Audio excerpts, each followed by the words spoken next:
Hello दोस्तों, आज मैं आपके सामने में यूपीएससी में जो अभी जो 2020 में जो यूपीएससी का प्रीलिम्स एग्जामिनेशन हुआ, उसमें हिस्ट्री से संबंधित सवाल और थोड़ा सा कॉन्स्टिट्यूशन का भी सवाल देखेंगे कि आपको किस तरह से तैयारी करना है। तो जैसे कि आप अभी हम उसको डील करेंगे, लेकिन आप जैसे कि देखेंगे कि जब तक आप इन डेप्थ स्टडी नहीं करेंगे, गहराई से अध्ययन नहीं करेंगे, आप प्रीलिम्स में क्वेश्चंस का आंसर नहीं दे सकते हैं। और इसमें एक बात और है कि जो टिपिकल वर्ड है उस पर ज़्यादा स्ट्रेस रहता है, खास करके एंशिएंट इंडिया का। तो जब हम एंशिएंट इंडियन हिस्ट्री या प्राचीन भारत का इतिहास पढ़ते हैं तो हमें जो टिपिकल वर्ड सब है उसको भी याद रखने की ज़रूरत है। हालांकि मेंस लिखने में उतना ज़्यादा ज़रूरत नहीं है, लेकिन जो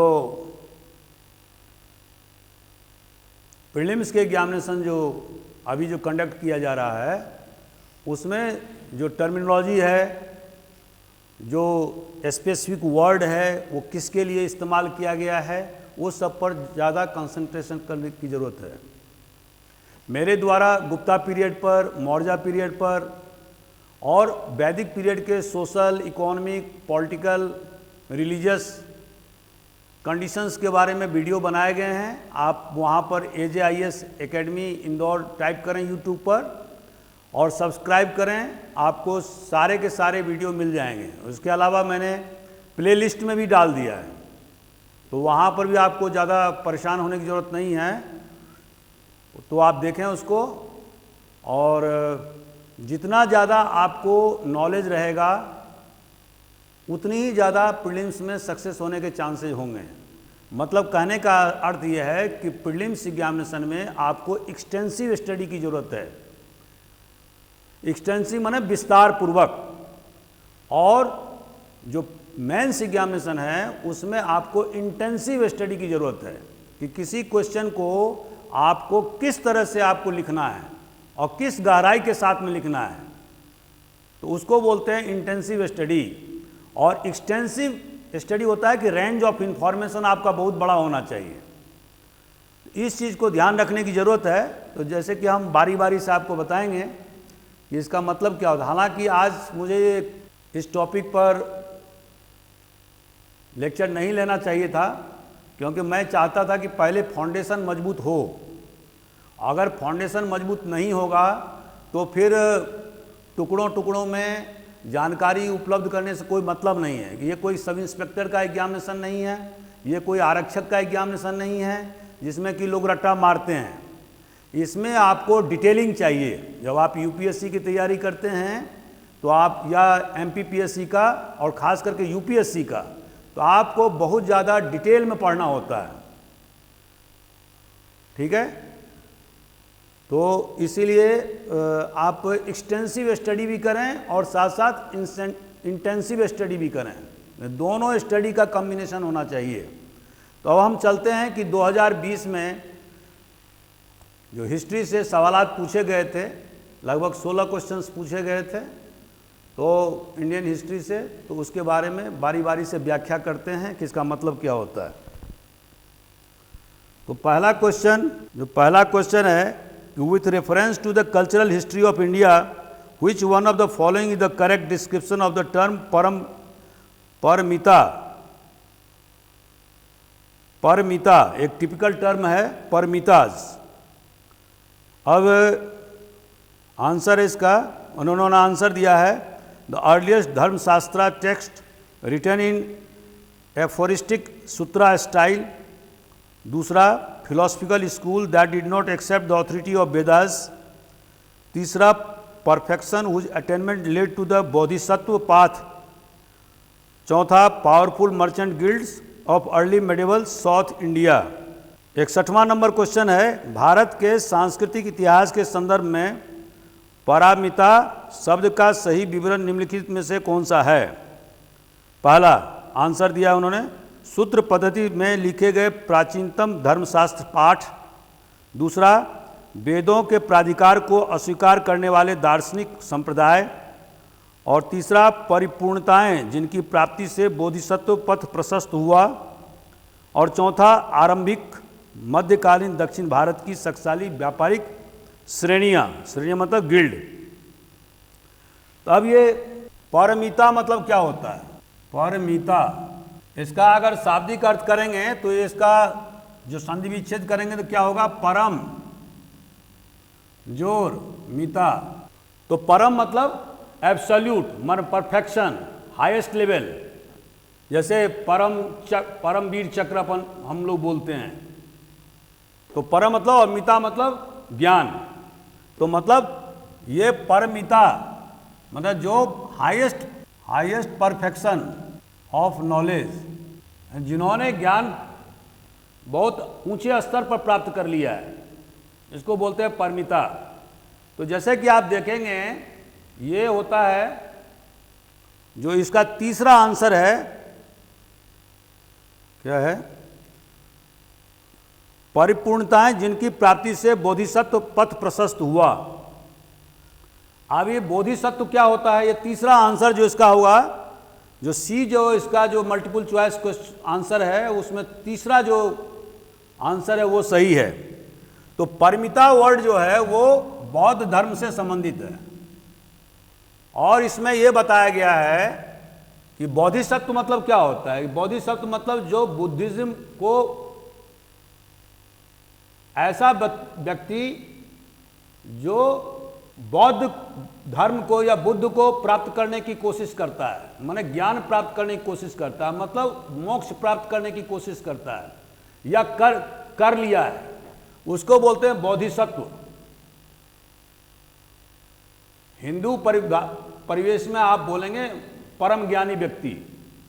जो आदि शंकराचार्य ने कहा कि अगर आपको जो इंडिविजुअल सोल है और जो ब्रह्म है वो दोनों में कोई भेद नहीं है, और अगर आप चाहते हैं कि और भेद केवल अविद्या का है, माने इग्नोरेंस का है, और वंस आपने उस अविद्या को हटा दिया तो वो आप हटाएंगे कैसे? Through the knowledge.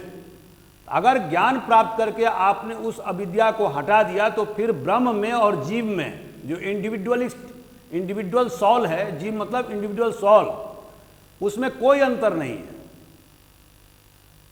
तो उसी तरह से हालांकि बौद्ध धर्म में सोल का कोई भी एग्जिस्टेंस नहीं माना, उन्होंने अस्तित्व नहीं माना। हालांकि हम बुद्धिस्ट फिलॉसफी पर अभी 1-2 दिन के अंदर में हम अलग से वीडियो डालेंगे और आपसे हम ऑनलाइन क्लास में भी बोलेंगे।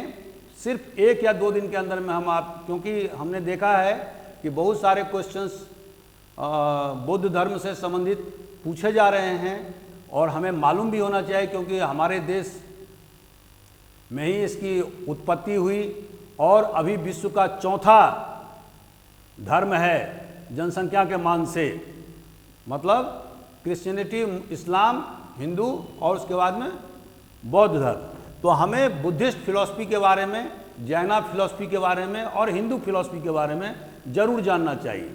और उसमें जब हम हिंदू फिलॉसफी की व्याख्या करेंगे तो हम डिटेल में आदि शंकराचार्य का और इसके साथ ही जो वेदांत फिलॉसफी है और इसके बारे में हम और डिटेल में व्याख्या करेंगे। और जैसे मैंने विवेकानंद का ऑनलाइन क्लास लिया था, उसमें हमने थोड़ा सा बताया था। तो ये परमिता जो है वो है हाईएस्ट परफेक्शन ऑफ नॉलेज जिस व्यक्ति को हो गया, जिसने बोधिसत्व प्राप्त कर लिया, उसको बोलते थे परमिता।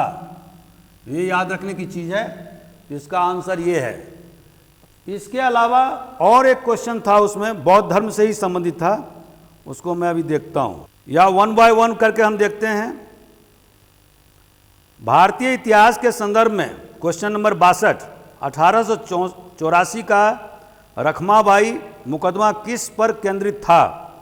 महिलाओं का शिक्षा पाने का अधिकार, सहमति की आयु, दंपत्ति अधिकारों का प्रत्यास्थापन। ये 3 उन्होंने दिया है उसका आंसर, और उसमें से लिखा है कि नंबर 1 क्या 1 और 2, क्या केवल 2 और 3, तीसरा केवल 1 और 3, और डी 1, 2, 3, मन क्या तीनों सही हैं? तो इसमें हमें देखना होगा कि आखिर ये रखमाबाई है कौन। रखमाबाई जो है वो महाराष्ट्र की रहने वाली थी, हिंदू थी, और ये हिंदुस्तान की दूसरी महिला थी जो लंदन से पढ़ करके मेडिकल प्रैक्टिशनर बनी थी, मैंने डॉक्टर बनी थी। इनकी शादी बच्चे में ही हो गई थी और इनके जो पति थे उनसे इनका अनुबंध हुआ था, मैंने इनके परिवार वालों के, कि आप घर जवाई बन करके रहेंगे।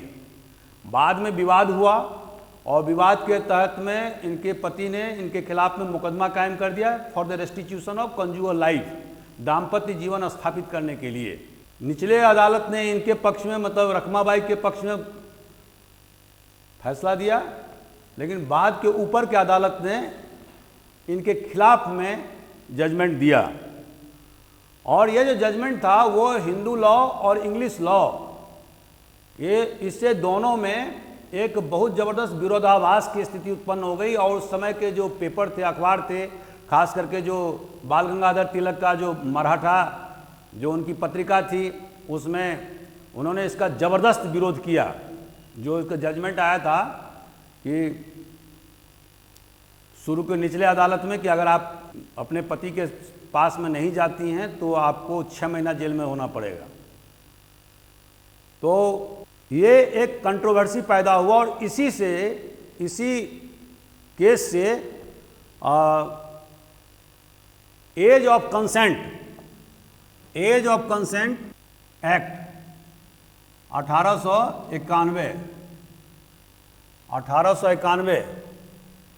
1891 ये अंग्रेजों ने कानून पास किया। और इसमें महिलाओं के लिए, मैंने लड़कियों के लिए शादी का उम्र 10 से 12 कर दिया गया, 10 से 12 वर्ष। इसको आप, जैसा कि आपको हमने पूर्व के वीडियो में polity of East India company और उसके बाद में polity of the English government between 1858 to 1947, इसका मैंने वीडियो बनाया है और उसमें हमने आपको इसमें बताया था कि किस तरह से 1813 से लेकर के 1857 तक अंग्रेजों ने विभिन्न प्रकार के सुधार कार्यक्रम किए, खास करके सोशल और इकोनॉमिक। लेकिन 1857 की क्रांति जब हुई तो उसके बाद में अंग्रेजों ने इस पर कोई ध्यान नहीं दिया। हिंदुस्तान के सामाजिक सुधार पर किसी प्रकार का उन्होंने टोटल उदासीन रवैया अपनाया। क्यों? उनको समझ में आ गया था कि 1857 के विद्रोह का एक कारण हिंदुस्तान के समाज में अनावश्यक हस्तक्षेप करना था और जिसके कारण से हिंदुस्तानी समाज अंग्रेजों के खिलाफ हो गई। तो क्वीन विक्टोरिया का जो प्रोक्लामेशन था, उद्घोषणा था 1858 का, उनमें उन्होंने अंडरटेकिंग दिया कि अब के बाद से हम हिंदुस्तान के समाज में किसी प्रकार की छेड़छाड़ या इंटरफ्रेंस नहीं करेंगे, कोई सोशल रिफॉर्म नहीं करेंगे। इसी के तहत में अंग्रेजों ने 40 साल तक कुछ भी नहीं किया। लेकिन जब जब रखमाबाई का केस जब आया तो जो अंग्रेज जज थे वो एक जज कुछ फैसला देता था, दूसरा जज कुछ फैसला देता था। तो इस डाइकोटोमी की, इस विरोधाभास को खत्म करने के लिए अंग्रेजों को कानून पास करना पड़ा और उन्होंने एज ऑफ कंसेंट एक्ट 1891 पास किया, जिसमें कि लड़कियों के लिए 10 से लेकर 12 साल, मैंने 10 साल शादी का मैरिजेबल एक्ट को बढ़ा करके 12 साल कर दिया गया। हालांकि इस पर भी उस जमाने के हिसाब से आप देखेंगे तो बाल गंगाधर तिलक जैसे क्रांतिकारी नेता इस रिफॉर्म के खिलाफ हो गए थे। उन्होंने कहा कि अंग्रेजों को कोई हक नहीं है कि हमारे देश के जो सामाजिक जो ताना बाना है उसमें किसी प्रकार के रिफॉर्म्स करें या सुधार करें, या हम लोगों पर छोड़ दिया जाए। लेकिन अंग्रेजों ने नहीं माना और उन्होंने 1891 ये रखमाबाई खुद उन्होंने क्वीन विक्टोरिया के पास में पत्र लिखा था और जिसमें उन्होंने कहा था कि जब ऊंचे अदालत ने रेस्टिट्यूशन ऑफ कंजुगल लाइफ का आदेश पारित किया हिंदू लॉ को देखते हुए, क्योंकि निचली अदालत में जो निर्णय हुआ था उससे बहुत ज़्यादा उस समय के जो महाराष्ट्र के जो नेता थे वो बहुत खफा हो गए थे। तो इसीलिए जब उन्होंने कंजुगल लॉ, कंजुगल मतलब दाम्पत्य जीवन स्थापित करने का हुक्म दिया, तो इसके खिलाफ में रखमाबाई ने क्वीन विक्टोरिया को आवेदन पत्र पिटीशन भेजा, और जिसमें उन्होंने कहा कि किस तरह से जो है आपके जैसे इस साम्राज्य में महिलाओं की स्थिति दिन से दिन बदतर होती जा रही है, तो उसको सुधार करने की जरूरत है। और क्वीन विक्टोरिया ने जो ऊपर के अदालत का जो निर्णय था उसको, मतलब हाई कोर्ट का, उसको निरस्त कर दिया। और इसके बाद में ये act, age of consent act 1891 pass हुआ। तो इसका जवाब क्या होगा दोस्तों, अभी देखते हैं। भारतीय इतिहास के संदर्भ में एक बार फिर क्वेश्चन हम बताते हैं। भारतीय इतिहास के संदर्भ में 1884 का रखमाबाई मुकदमा किस पर केंद्रित था? ये रखमाबाई बहुत दिन तक जिंदा रही, 1955 में इनकी मृत्यु हुई। उन्होंने बहुत बाद में काफ़ी दिनों तो उन्होंने सूरत में काम किया एज ए डॉक्टर, और उसके बाद में लास्ट में रिटायरमेंट होने के बाद में वो बॉम्बे में परमानेंटली सेटल हो गई। 1955 में उनकी मृत्यु हुई। भारतीय इतिहास के संदर्भ में 1884 का रखमाबाई मुकदमा किस पर केंद्रित था? तो महिलाओं का शिक्षा पाने का अधिकार, इसको हम काट देंगे। दूसरा है सहमति की आयु, माने एज ऑफ कंसेंट, और दाम्पत्य अधिकार। तीसरा है दाम्पत्य अधिकारों का प्रत्यास्थापन, माने रेस्टिट्यूशन ऑफ कंजुगल राइट्स। तो नीचे के अदालत ने जो व्याख्या किया था उसका बेसिक क्या था? बेसिक ये था कि जो रखमाबाई के पक्ष में जो फैसला दिया था उसका बेसिक ये था कि जब रखमाबाई की शादी हुई थी तो उस समय में उनकी एज 10 वर्ष से भी कम थी, माने चाइल्ड मैरिज हुआ था। तो अदालत का यही कहना था कि ऐसी बच्ची जिसको कि अपने बारे में सोचने समझने की कोई क्षमता अभी विकसित नहीं हुई है, वो विवाह वैध नहीं है, और इसी कारण से उस विवाह को उन्होंने निचली अदालत ने खंडित कर दिया था। इसी के खिलाफ में उसके पति हाई कोर्ट गए थे। अब इसमें जो आंसर होगा वो क्या होगा, क्योंकि ये जो केस है वो महिलाओं के शिक्षा पाने का अधिकार का तो माने है ही नहीं। सहमति की आयु माने एज ऑफ कंसेंट, क्योंकि कोर्ट का जो मामला था निचली अदालत का, वो इसी आधार पर जो है ना रखमाबाई के पक्ष में फैसला दिया था। तो सहमति की आयु, और दूसरा तीसरा है दाम्पत्य अधिकारों का प्रत्यास्थापन, माने रेस्टिट्यूशन ऑफ कंजुगल लाइफ। तो इसमें जो ऑप्शन दिए गए हैं कि केवल 1 और 2, तो 1 तो है ही नहीं तो इसलिए कट गया। बी 2 और 3, तो यही होगा। सी केवल 1 और 3, तो 1 तो है ही नहीं। और चौथा है डी 1 2 3। तो आपको ये ध्यान दे, एलिमिनेशन प्रोसेस भी आप कर सकते हैं। आपको पता है कि ये जो क्वेश्चंस है उसमें सब जगह केवल बी में केवल 2 और 3 का उपयोग किया गया है, और जो बाकी ए सी डी है उस तीनों आंसर में ऑप्शन में 1 जरूर है, और 1 जो है वो निगेटिव है, क्योंकि ये जो मामला था उनके पति पत्नी का जो विवाद था वो टोटली और totally restitution of conjugal life से संबंधित था, और एज ऑफ कंसेंट से रिलेटेड था, सहमति के उम्र से संबंधित था। तो इस कारण से इसके आंसर क्या हो जाएंगे? बी। आंसर क्या होगा? बी। थोड़ा सा भी अगर कंफ्यूजन है तो आपको प्रोसेस ऑफ एलिमिनेशन के द्वारा भी आप आंसर सही ढंग से लिख सकते हैं। तो अब आप चलते हैं तीसरी तरफ। Question number 63। क्वेश्चन नंबर 63 में क्या है कि निम्नलिखित में से किस कारण से भारत में 20वीं शताब्दी के आरंभ में नील की खेती का ह्रास हुआ? पहला, नील के उत्पादकों के अत्याचारी आचरण के प्रति काश्तकारों का विरोध। दूसरा, नई खोजों के कारण विश्व बाजार में इसका अलाभकारी होना। तीसरा, नील की खेती का राष्ट्रीय नेताओं द्वारा विरोध किया जाना। चौथा, उत्पादकों के ऊपर सरकार का नियंत्रण। तो जैसा कि आप जानते हैं कि मैंने पहले के वीडियो में बताया हुआ है, जैसे खास करके जो हमारा एक वीडियो है गांधीयन स्ट्रगल फॉर इंडिपेंडेंस, उसको आप जरूर देखिए। उसमें मैंने दिया है कि जो गांधी जी ने जो 1917 में चंपारण गए थे, तो उसमें वो किसके कहने पर गए थे, कौन ले गया था उनको? एक किसान था राजकुमार शुक्ल। वो जब गांधी जी दौरे पर थे, जब दक्षिण एशिया से वो हिंदुस्तान आए 1915 में, तो उसके बाद में उन्होंने कहा कि मैं तो हिंदुस्तान के बारे में जानता ही नहीं हूँ। तो पूरे हिंदुस्तान में उन्होंने दौरा किया, और जब दौरा कर रहे थे तो उसी समय में राजकुमार शुक्ल, जो चंपारण का ही एक बहुत बड़ा किसान था, उसने जो है ना उनको बहुत मिन्नत किया, प्रार्थना किया, और उन्होंने कहा कि आप जो है ना चंपारण चलें हमारे साथ में, और वहाँ देखें कि किस तरह से नील के उत्पादन करने वाले किसान की किस प्रकार की दुर्गति हो गई है। तो इसीलिए महात्मा गांधी वहाँ पहुँचे। पहले तो अंग्रेजों ने उनको कहा कि आप तत्काल यहाँ से जाइए, हुक्म जारी किया, लेकिन बाद में जब गांधी जी ने कहा कि हम यहाँ से नहीं जाएंगे, आपको जो करना है करो, हमको जेल में बंद कर दो, तो फिर देखा कि जनता जो है ना बहुत ज़्यादा गांधी जी के पीछे, क्योंकि पहला आंदोलन था उनका, किसी ने उनको देखा भी नहीं था, ये कैसे दिखते हैं, इनका क्या इफेक्ट है। तो इस कारण से हजारों लाखों जनता की भीड़ वहाँ पर चंपारण में, जो बिहार के उत्तरी हिस्से में स्थित है, नेपाल के बॉर्डर से लगा हुआ, आजकल उसका दो भाग हो गया, दो जिले में विभाजित हो गया है। पश्चिमी भाग को बेतिया बोलते हैं और पूर्वी भाग को मोतिहारी बोलते हैं।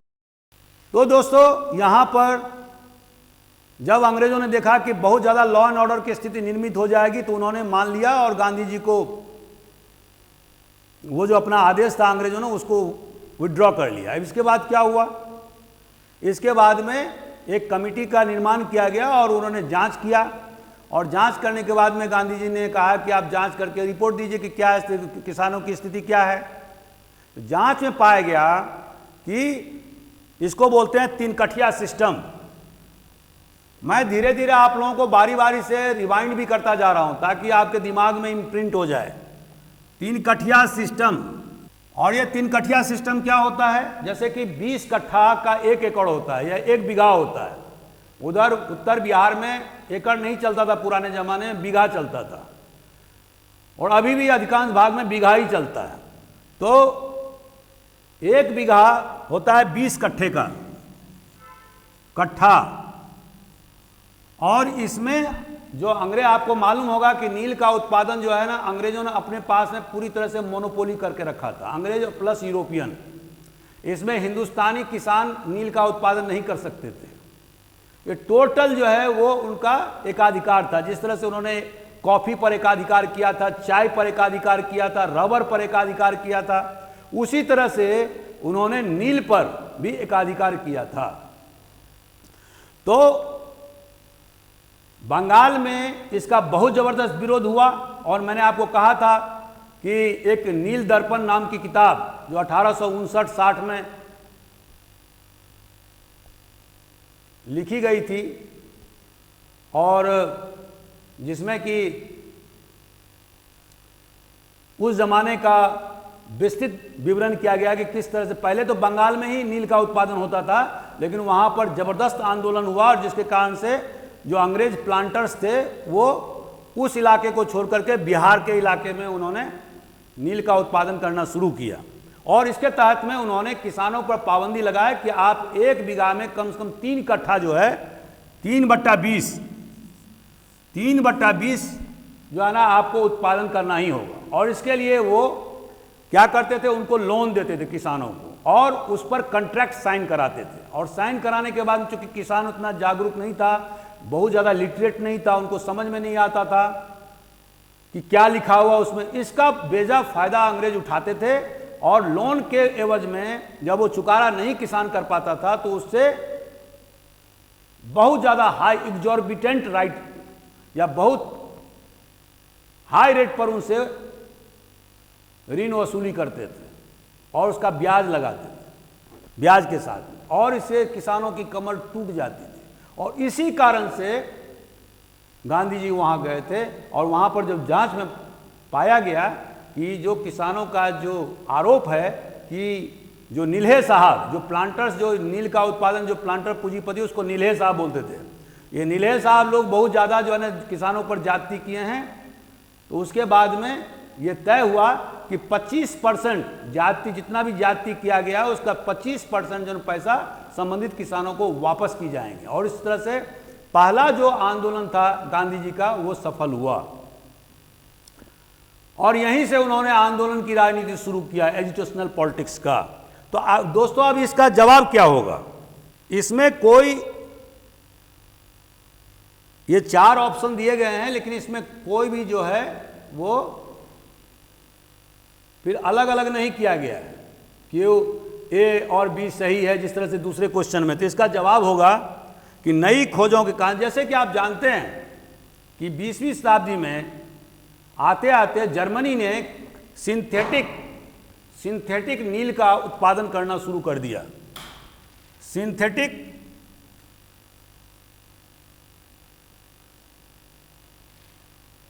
इंडिगो,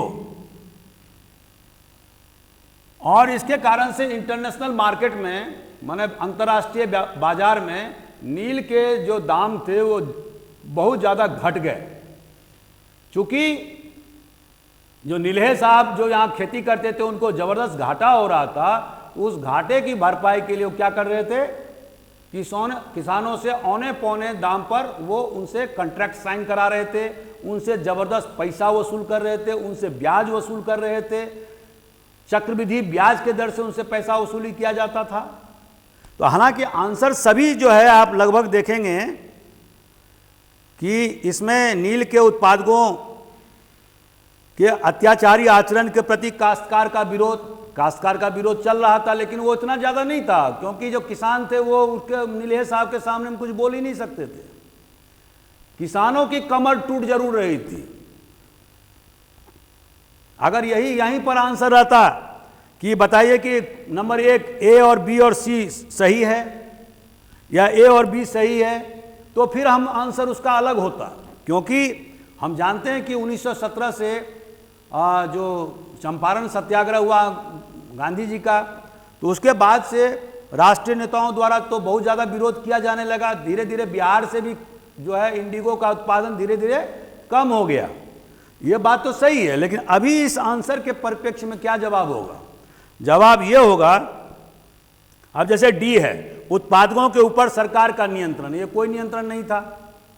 ये जो उत्पादक थे, उत्पादक मतलब किसान, और जो पूंजी लगा रहे थे अंग्रेजी पूंजीपति या यूरोपियन, ये सब जो है वो ब्रिटिश साम्राज्यवाद के दलाल के रूप में काम कर रहे थे। यहाँ से आमदनी प्राप्त करते थे और पैसा कमाने के बाद वो इंग्लैंड में अपनी पूंजी लगाते थे।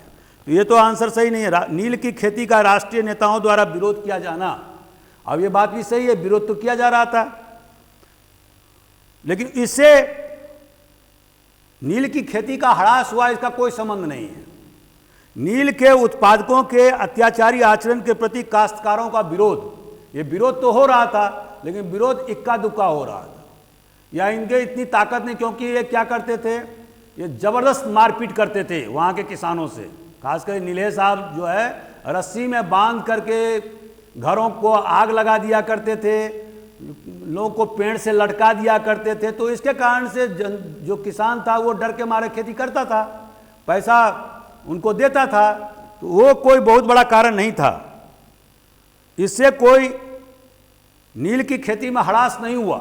हालांकि ये बात सही है कि बंगाल में जो है उन्होंने नील का उत्पादन करना बंद कर दिया, क्योंकि अंग्रेज सरकार ने जब देखा कि बहुत ज़्यादा विरोध हो रहा है, तो उसके बाद में उन्होंने बंगाल में उत्पादन 19वीं शताब्दी के उत्तरार्ध में उन्होंने बंद कर दिया। लेकिन बिहार में और अन्य सूबों में ये खेती चलती रही, और इससे जो अंग्रेज जो प्लांटर्स थे, नीलहे साहब लोग थे, वो खूब ज़्यादा पैसा कमाते थे। लेकिन 20वीं शताब्दी के प्रारंभ में जब जर्मनी ने सिंथेटिक इंडिगो का उत्पादन करना शुरू किया, तो विश्व बाजार में हिंदुस्तानी नील का दाम ही नहीं मिल रहा था। तो धीरे धीरे इससे उन्होंने नील का उत्पादन हिंदुस्तान में करना बंद कर दिया। तो आंसर क्या होगा? नई खोजों के कारण विश्व बाजार में इसका अलाभकारी होना। आंसर होगा सी।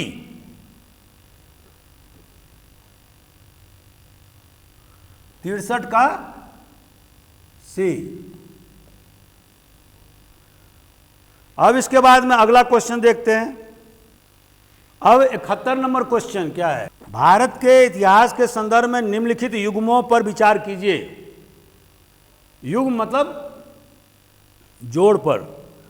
पहला क्वेश्चन, औरंग राजकोष का प्रभारी, बेनियान ईस्ट इंडिया कंपनी का भारतीय एजेंट, और मिरासीदार राज्य का नामित राजस्व दाता।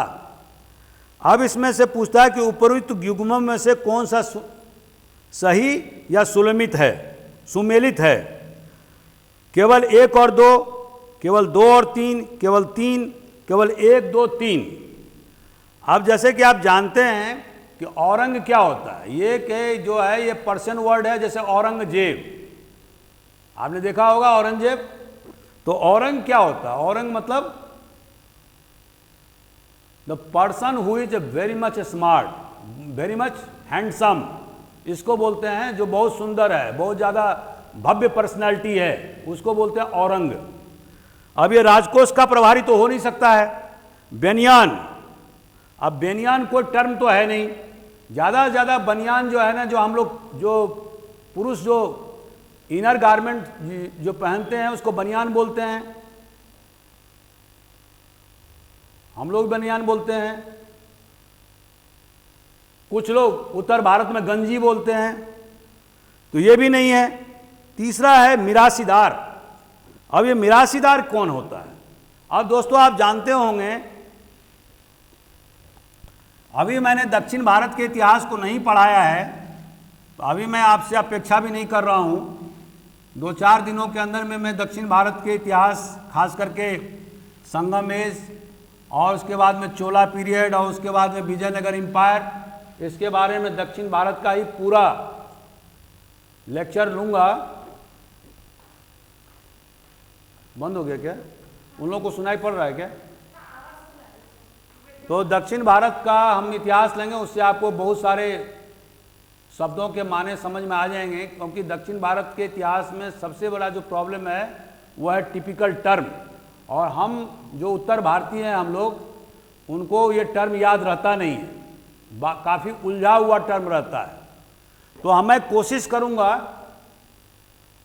कि उन सारे शब्दों के जो टिपिकल टर्म्स हैं उसकी व्याख्या प्रस्तुत किए जाएं। तो अब ये मिरासीदार कौन होता था? मिरासीदार, और एक दूसरा होता है पट्टादार। तो दक्षिण भारत में अगर हम मिरासीदार को समझना चाहते हैं तो पट्टादार के बारे में हमें मालूम होना चाहिए। अब ये क्या होता है? मिरासीदार वो व्यक्ति है जो कल्टीवेटर है, लेकिन उसका जो दक्षिण भारत में इसका माने ये है कि वो जमीन बेच नहीं सकता है। वो लोगों को रेंट पर जमीन के लिए दे सकता है, लेकिन वो जमीन को बेच नहीं सकता है। तो ऐसे जो व्यक्ति था, जो किसान था, उसको बोलते थे मिरासीदार। और जो पट्टादार, पट्टादार मतलब जैसे कि हिंदुस्तान के उत्तरी भारत में आप जानते हो कि ये पट्टाधारक है। इसका मतलब क्या होता है? सरकार ने, विभिन्न राज्य सरकारों ने लोगों को, गरीब गुरबा किसानों को पट्टा दिया हुआ है। इसका अर्थ क्या होता है? मतलब ये होता है कि उसको मालिकाना हक दिया है। मालिकाना हक का अर्थ क्या होता है? कि उस जमीन पर वो काबिज होगा, अगर वो चाहे तो जमीन को बेच सकता है, रेहन लगा सकता है, पौन कर सकता है। इट इज नाउ सेलिएबल कॉमोडिटी, बेचने वाला सामान, दैट इज कॉल्ड पट्टा। अब मिरासीदार में क्या होता था कि आपके पास में लैंड है, आप इसको जोत रहे हैं या दूसरे से जुतवा रहे हैं, किसी को रेंट पर दिए हैं, लेकिन you can't sell those land. मतलब land was not a saleable commodity. बाद में इसमें अंग्रेजों के ज़माने में आकर के इसमें सुधार हुआ, और जैसा कि आप जानते हैं कि अंग्रेजों ने दक्षिण भारत में कौन सा रेवेन्यू सेटलमेंट किया था बॉम्बे और मद्रास प्रेसिडेंसी में रैयतवारी। और रैयतवारी सिस्टम का लक्षण क्या होता है, विशेषता क्या होता है, what is its special feature? Special feature ये था, the cultivator became the owner of their land.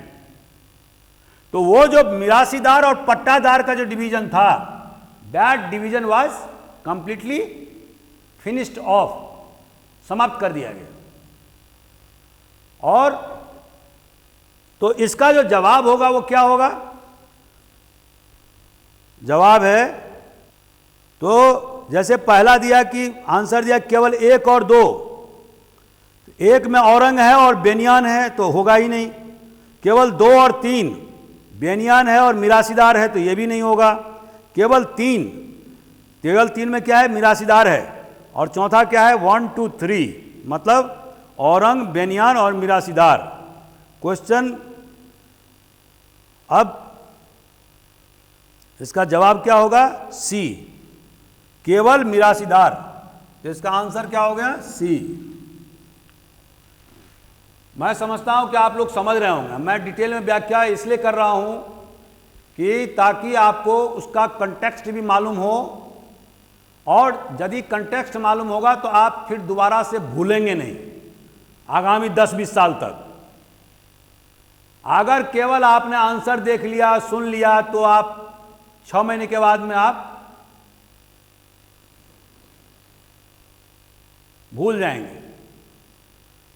तो अब चलते हैं दूसरे क्वेश्चन की ओर। अब ये क्वेश्चन नंबर है 72 में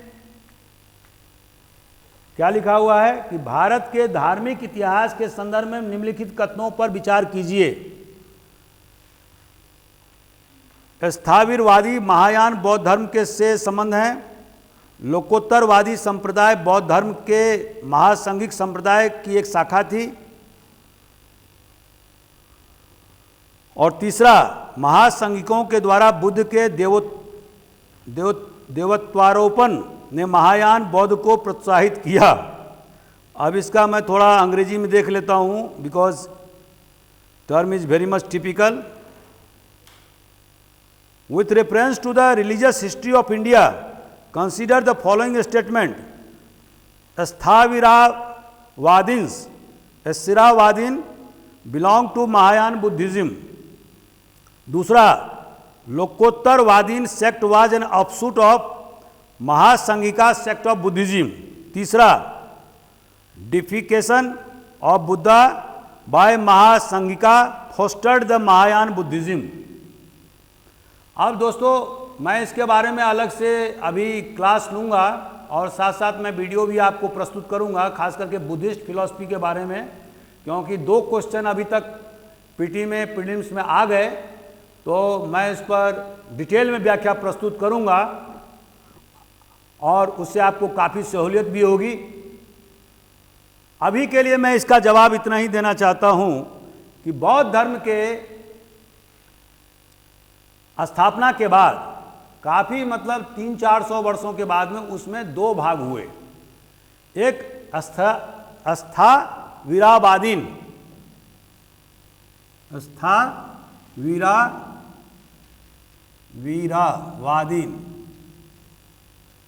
और दूसरा महासंघिका।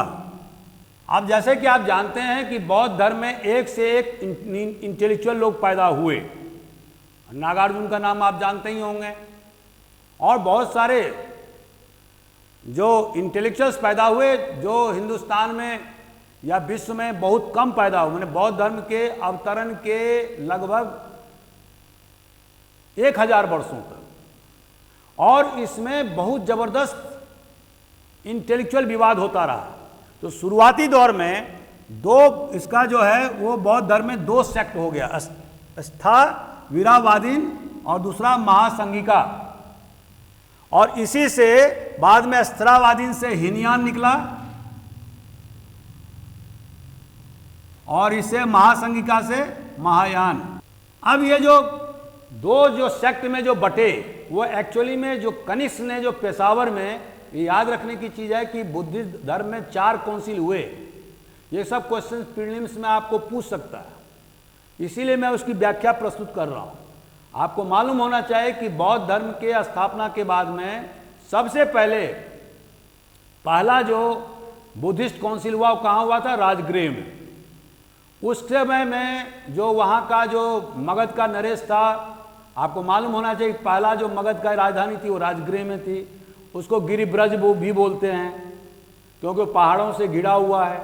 उसके बाद में उसका कैपिटल राजधानी पाटलिपुत्र हुआ। तो पहला जो सम्मेलन हुआ, बुद्धिस्ट काउंसिल हुआ, उस समय में जो मगध का जो सम्राट था वो कौन था? अजातशत्रु। उसके बाद में जो दूसरा जो सम्मेलन हुआ वो कहाँ हुआ? वैशाली में। वैशाली में क्यों हुआ?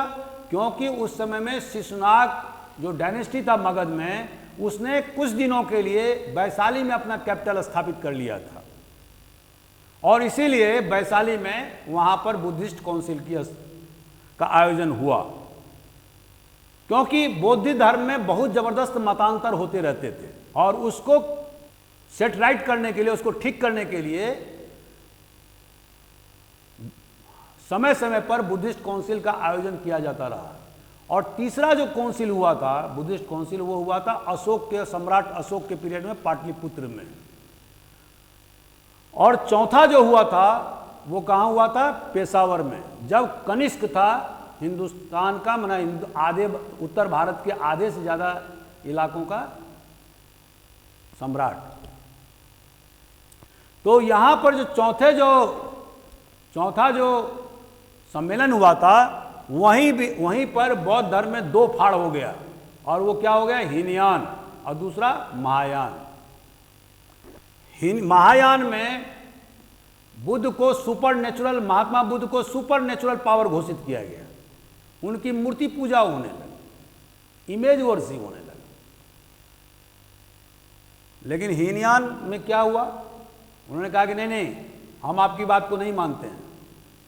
जो महात्मा बुद्ध ने जो उपदेश दिए हैं, जो उन्होंने त्रिपिटक, 3 पिटक, विनय पिटक, धम्म पिटक और सुत्त पिटक, जो उन्होंने व्याख्या प्रस्तुत किया है बौद्ध धर्म का, हम लोग उसी पर स्टिक रहेंगे। हम उसे हिलेंगे डुलेंगे नहीं।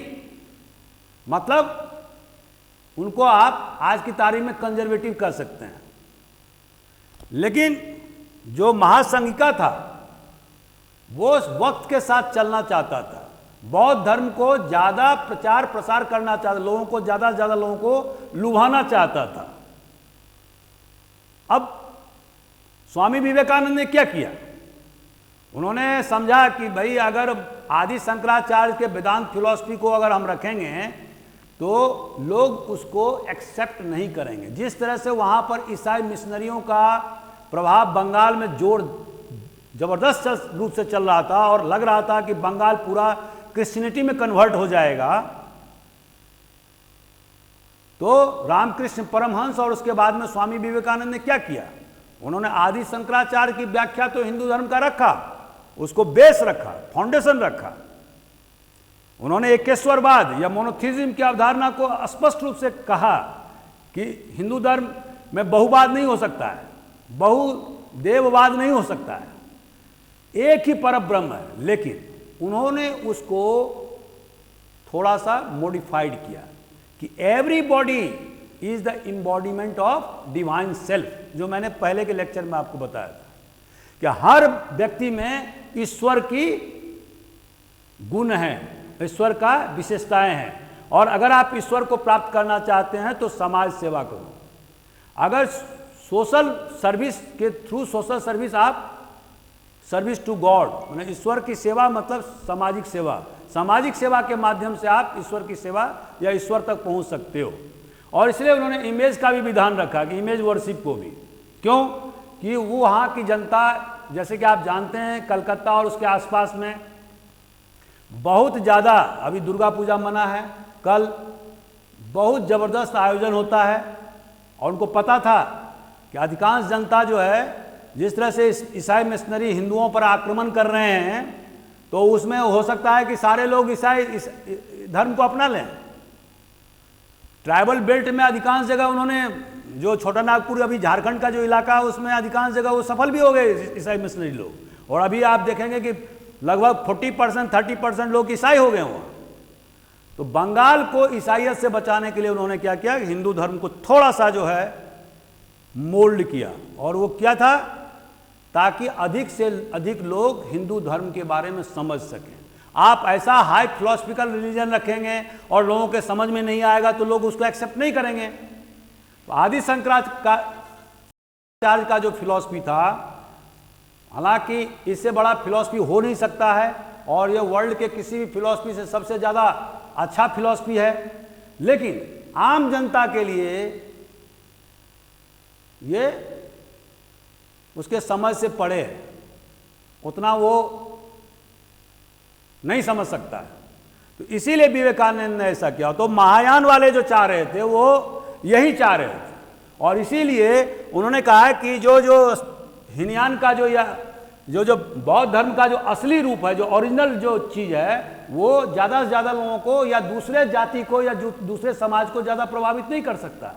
और कनिष्क का आप जानते हैं कि सेंट्रल एशिया में भी उनका राज्य था, चीन के सीमा तक फैला हुआ था।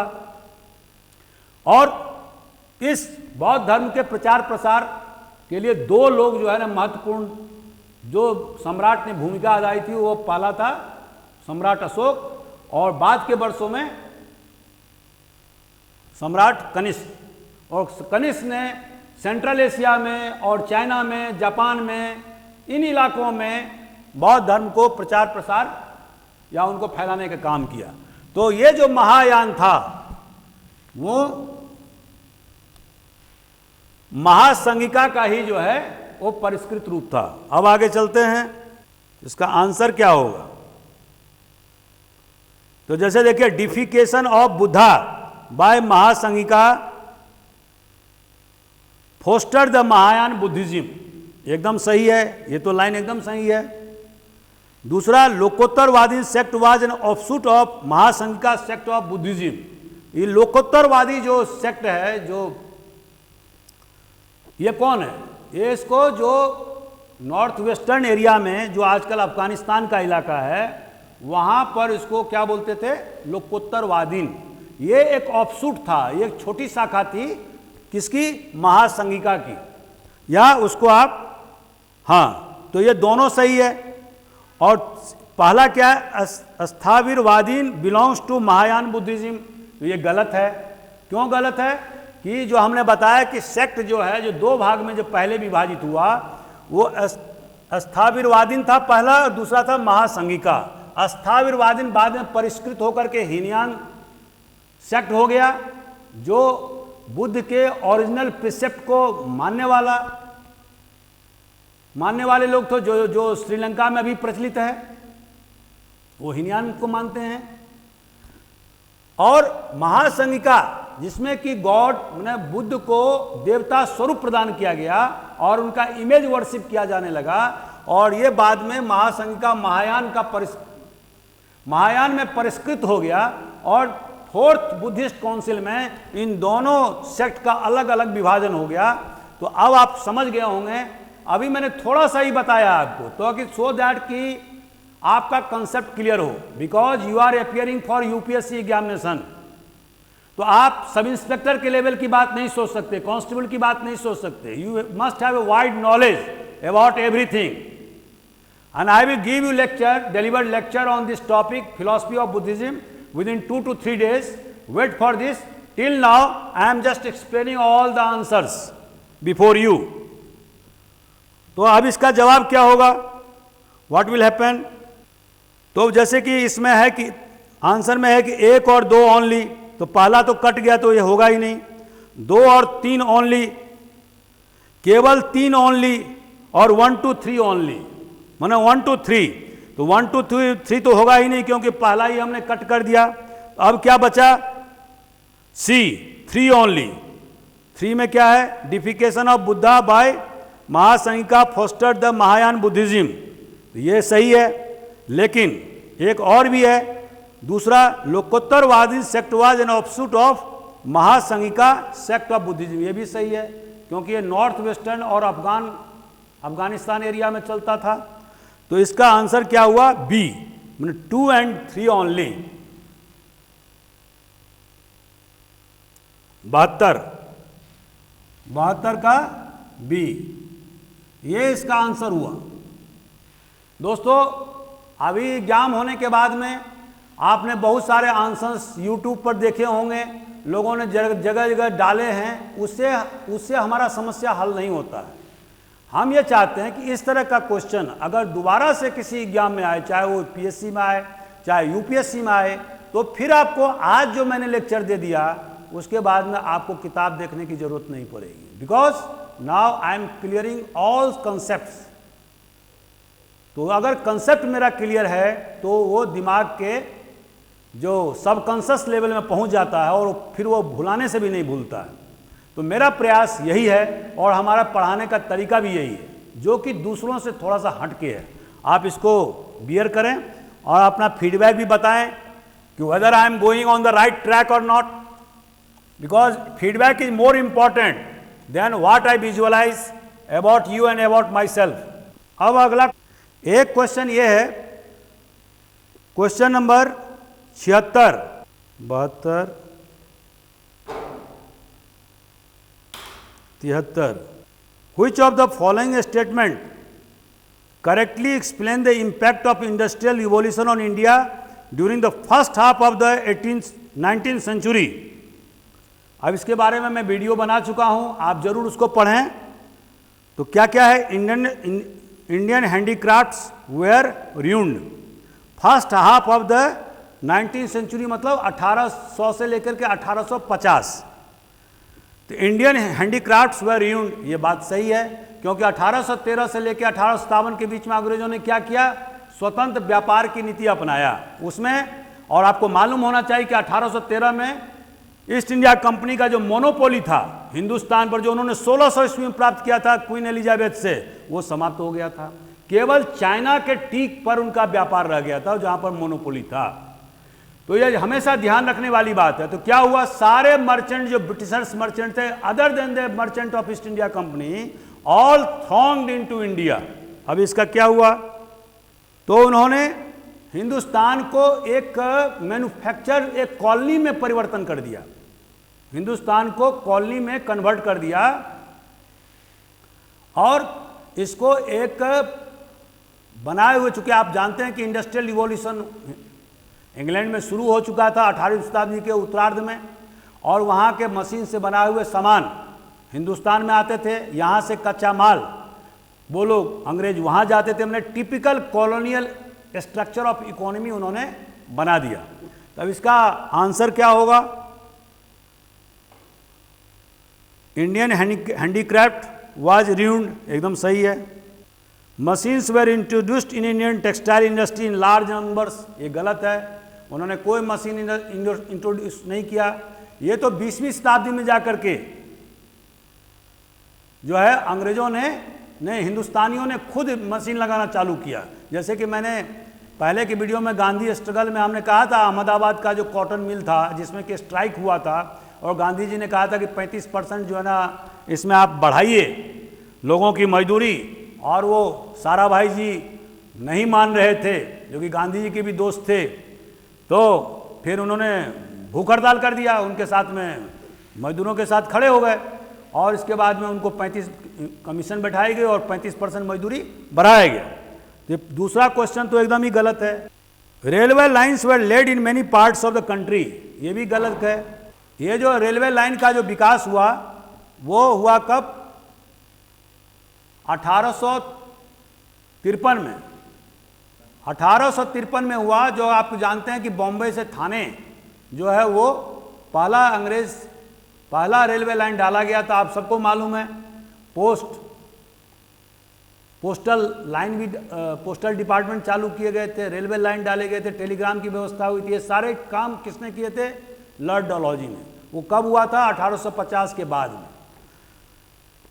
वो 1856 तक वो यहाँ का गवर्नर जनरल रहा था। तो अब heavy duties were imposed on the imports of British manufacturers, ये भी गलत है। तो इस तरह से इसका आंसर क्या होगा? Indian handicrafts were ruined. तो 73 का क्या होगा? A, Indian handicraft were ruined. Consider the 74 में क्या है? Consider the following events in the history of India. Rise of Pratihara under king Bhoj, establishment of Pallava power under Mahendra Varman first, establishment of Chola power by Parantaka first. What is the correct chronological order of above events starting from the earliest time? तो जैसा कि आप जानते हैं कि सबसे पहले जो राइज हुआ उस किसका हुआ? पल्लव का। पल्लव डायनेस्टी का दक्षिण भारत में सबसे पहले सबसे पहले उदय हुआ। इसके बारे में भी हम अलग वीडियो बनाएंगे। ये बहुत जबरदस्त प्रतापी राजवंश था और इन्होंने करीब 300 साढ़े 300 वर्षों तक दक्षिण भारत में राज किया था। तो सबसे पहला जो क्रोनोलॉजिकल जो सेटिंग होगा वो क्या होगा? पहला होगा पल्लव, दूसरा होगा चोला और तीसरा होगा भोज, क्योंकि भोज का जो पीरियड है वो 11वीं शताब्दी के लगभग का है और जो पल्लव पावर अंडर महेंद्र बर्मन जो है वो 10वीं शताब्दी का है।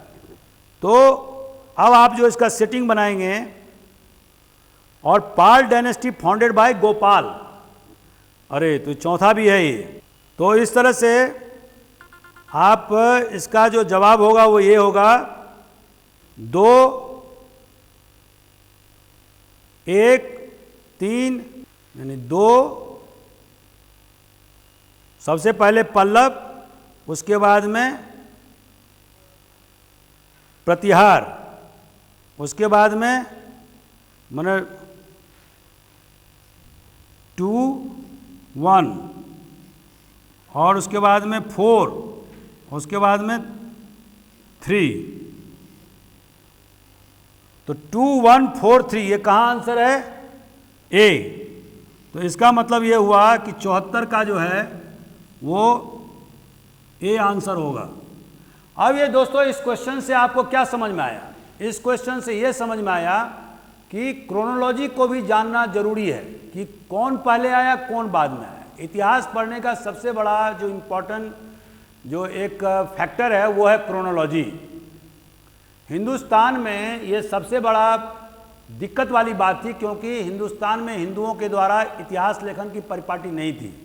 तो इसके कारण से कौन पीरियड कब हुआ, किसका जन्म कब हुआ, कौन राजा कब हुआ, ये बहुत बड़ा एक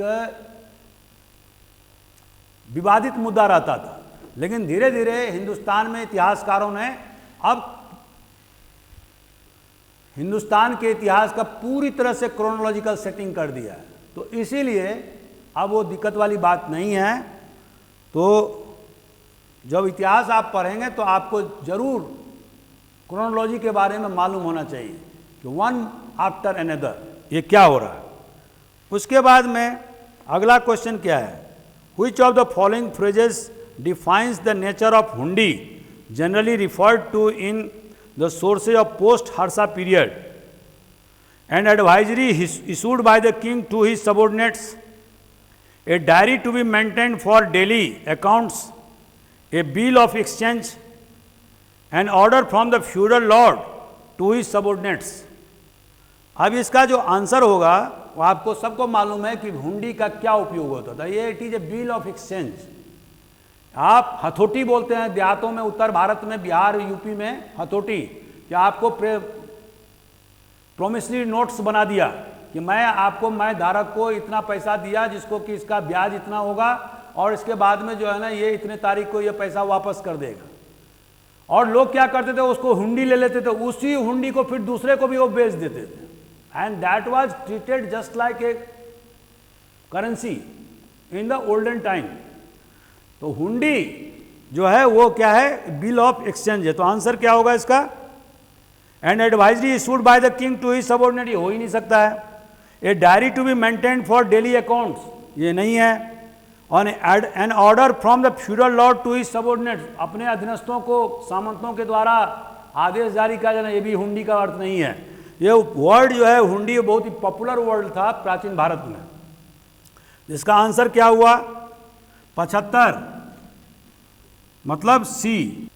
प्राचीन भारत में जो श्रेणी थी, गिल्ड्स थी, बहुत ताकतवर थी और ये श्रेणी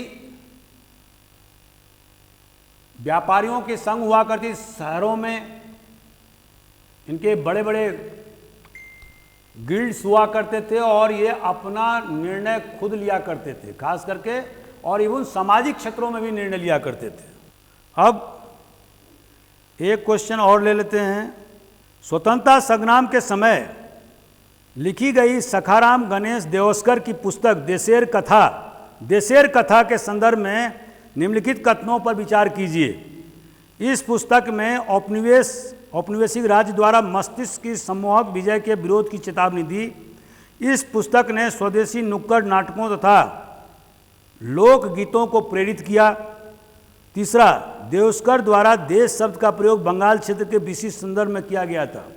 अब दोस्तों, इसके बारे में, देशेर कथा के बारे में, ये बहुत ही पॉपुलर किताब है, बहुत भाषाओं में इसका अनुवाद हो चुका है। और सखाराम गणेश देवस्कर, हालांकि वो एक मराठी थे लेकिन वो बंगला में लिखते थे, और ये देशेर कथा जो है वो बंगला में, जो ओरिजिनल जो लिखी गई है वो बंगला में लिखी गई। और जो स्वदेशी आंदोलन जो हुआ था उसके भी वो बहुत बड़े सिद्धांतकार थे। और जो कुछ लोगों, इतिहासकार का कहना है कि जो वर्ड, जो स्वराज, जो बाद में हमारे राष्ट्रवादियों ने लेना चालू किया, स्वराज शब्द जो उन्होंने लेना चालू किया, वो भी सखाराम के द्वारा ही इस वर्ड को या शब्द को प्रचलित किया गया था। इसका अर्थ क्या होगा? इसका अर्थ यह होगा, इसका जवाब क्या होगा कि इस पुस्तक में औपनिवेशिक राज्य द्वारा मस्तिष्क की सम्मोहक विजय के रूप में चेतावनी दी गई। ये पुस्तक घर घर में प्रचलित हो गया था और ये राष्ट्रवादियों के लिए एक पवित्र पुस्तक हो गया है। इसके अनेक भाषाओं में इसके अनुवाद हुए। तो पहला जो है देवस्कर, तीसरा क्या, देवस्कर द्वारा देश शब्द का प्रयोग बंगाल क्षेत्र के विशिष्ट संदर्भ में किया गया था, एकदम सही है। इस पुस्तक ने स्वदेशी नुक्कड़ नाटकों और लोकगीतों को प्रेरित किया, यह भी सही है। और इस पुस्तक ने औपनिवेशिक राज्य द्वारा मस्तिष्क की सम्मोहक विजय के विरोध में चेतावनी, ये भी सही है, क्योंकि ये पूरे राष्ट्रवादी भावनाओं से ओतप्रोत पुस्तक थी। और इस पुस्तक को बाद में हमारे राष्ट्रवादी नेताओं ने जबरदस्त रूप से इसका उल्लेख किया। हालांकि दुख की बात है कि मात्र 43 साल की अवस्था में उनकी मृत्यु हो गई और 1912 में उनकी मृत्यु हो गई।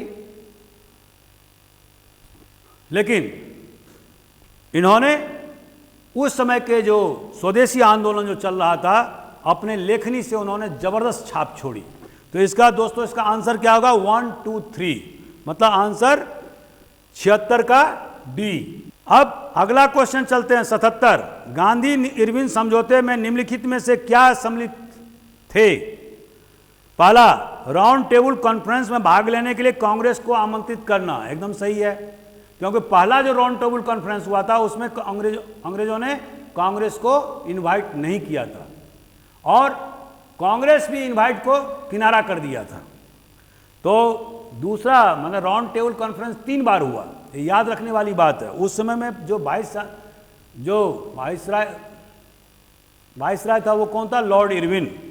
ये सविनय अवज्ञा आंदोलन, मतलब सिविल डिसोबीडियंस मूवमेंट जो गांधी जी ने 1930 में शुरू किया था,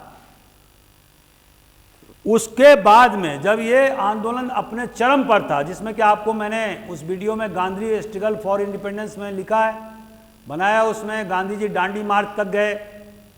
पूरे देश में महिलाओं ने और विद्यार्थियों ने बढ़ चढ़ करके इसमें हिस्सा लिया और जो 1920 का जो असहयोग आंदोलन था उससे भी ज़्यादा व्यापक पैमाने पर यह आंदोलन हुआ। लेकिन अंग्रेज समय चाहते थे। उन्होंने देख लिया कि गांधी जी का जो ये आंदोलन है बहुत ज़्यादा जमीन स्तर पर उतर चुका है, तो दे जस्ट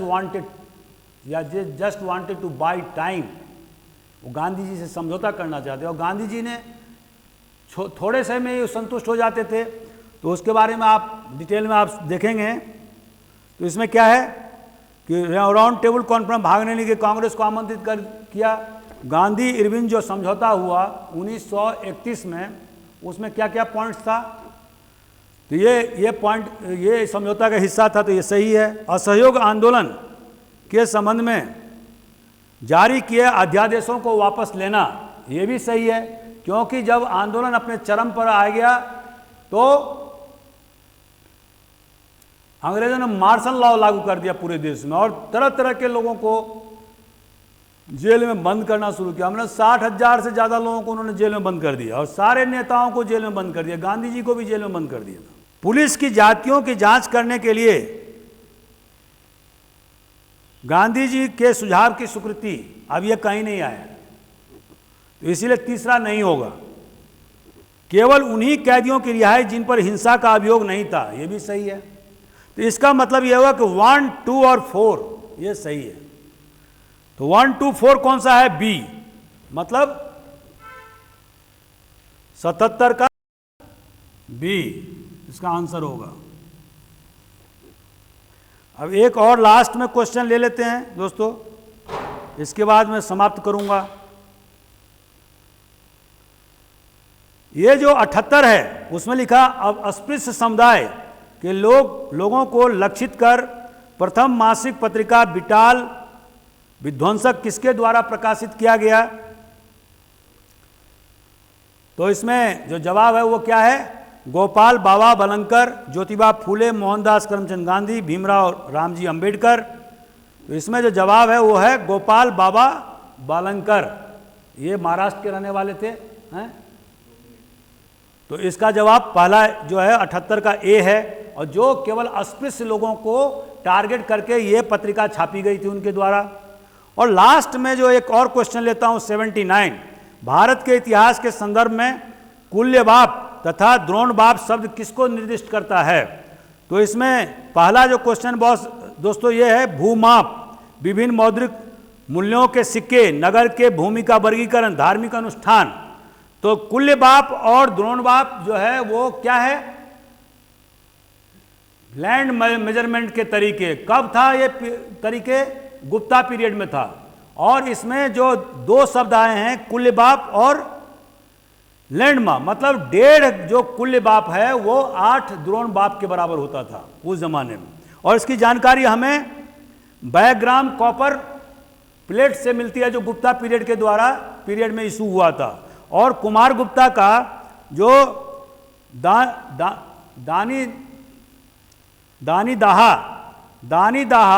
धानी दाहा बोल सकते हैं आप, धानी दाहा कॉपर प्लेट जो कुमार गुप्ता के द्वारा इशू हुआ था, उसमें भी ये कुल्यबाप शब्द का इस्तेमाल हुआ। तो इस तरह से जिसका आंसर होगा ए। तो हमें भूमाप, इसके बारे में आप ध्यान रखिए।